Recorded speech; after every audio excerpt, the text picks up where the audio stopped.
সাবেক প্রধানমন্ত্রী শেখ হাসিনা, সাবেক স্বরাষ্ট্রমন্ত্রী আসাদুজ্জামান খান কামাল এবং সাবেক আইজিপি চৌধুরী আব্দুল্লাল মামুন এর বিরুদ্ধে জুলাই ৩৬ গণ আন্দোলন চলাকালীন সময়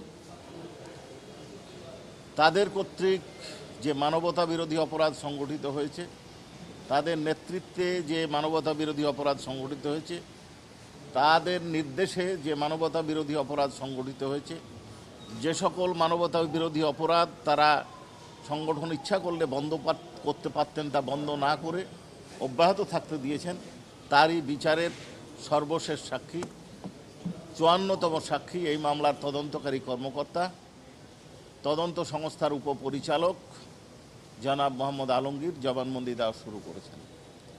জবানবন্দি দেওয়ার শুরুতে উনি শপথ নেওয়ার পরে যে সমস্ত বিষয়গুলো এক্সিবিট করবেন তার 18টি ভিডিও উনি প্রদর্শন করবেন। তারই অংশ হিসাবে উনি এখন পর্যন্ত 17টি ভিডিও ফুটেজ অনারেবল ট্রাইব্যুনালে উপস্থাপন করেছেন। আপনারা দেখেছেন। এ বিষয়ে আমাদের নতুনভাবে বক্তব্য দেওয়ার বোধহয় খুব বেশি সুযোগ নেই। আপনারা দেখেছেন। আমাদের বক্তব্য হচ্ছে, আপনারা যদি প্রশ্ন করেন তাহলে আমরা হয়তো উত্তর দিলে বেশি ভালো। জি জি, আপনি যদি সর্বশেষ যে ভিডিও ফুটেজটা আপনি দেখেন, একটা আন্তর্জাতিক সংস্থা থেকে তৈরি করা, এবং তারা এটা ফরেনসিক টেস্ট করে এটা উপস্থাপন করেছি আমরা। টেস্ট করে তারা 1 ইয়ার করেছে। সেইখানে দেখা যাচ্ছে শত নয়, হাজারেরও অধিক সশস্ত্র পুলিশ মোতায়েন আছে, এবং যারা জনসাধারণ আন্দোলনকারী যাদেরকে বলি, বা উৎসুক জনতা বলি, বা উপস্থিত জনতা বলি, তাদের সংখ্যা অতি নগণ্য, হাতে গোনা।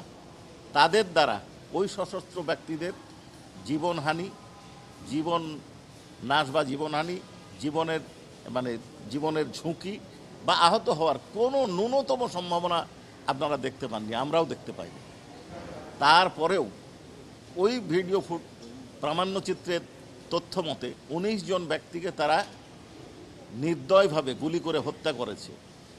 একজন আহত মানুষ অর্থাৎ গুলিবিদ্ধ হয়ে পড়ে যাওয়ার পরও তাদের ওপর কি অত্যাচার চালানো হয়েছে, কয়েকজন পলায়নপর ব্যক্তির ওপর কীভাবে গুলিবর্ষণ করা হয়েছে, তার ভিডিও চিত্র, এবং এটা যে এআই জেনারেটেড নয় সেটা উপস্থাপন করা হয়েছে, আপনারা দেখেছেন। এখন দেখুন, আমাদের এখানে যে মামলাটা চলছে, সেই মামলায় যাত্রাবাড়ির সরাসরি যারা ঘটনা ঘটিয়েছে তাদের কাউকে আসামি করা হয়নি। এই মামলায় 3 জন আসামি, তারা সকলেই কমান্ড রেসপন্সিবিলিটির আসামি।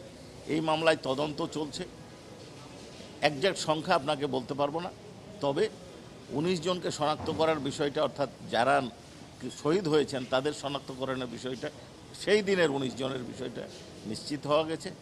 বাকি তদন্ত প্রক্রিয়া চলছে। যে সমস্ত আসামিরা যারা এই অপরাধের সাথে সংশ্লিষ্ট হবে তাদের কাউকে ছাড় দেওয়া হবে না। এখন উনি কিসের ভিত্তিতে বললেন যে বিচার সঠিক হচ্ছে না, এই প্রশ্নটা ওনাকে করলে বোধহয় বেশি ভালো হতো। আপনারা এই ট্রাইব্যুনালের বিচার প্রক্রিয়া শুরু থেকে পর্যবেক্ষণ করছেন।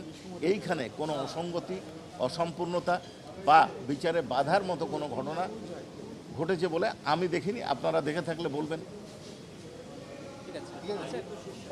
জি ধন্যবাদ। জি ধন্যবাদ।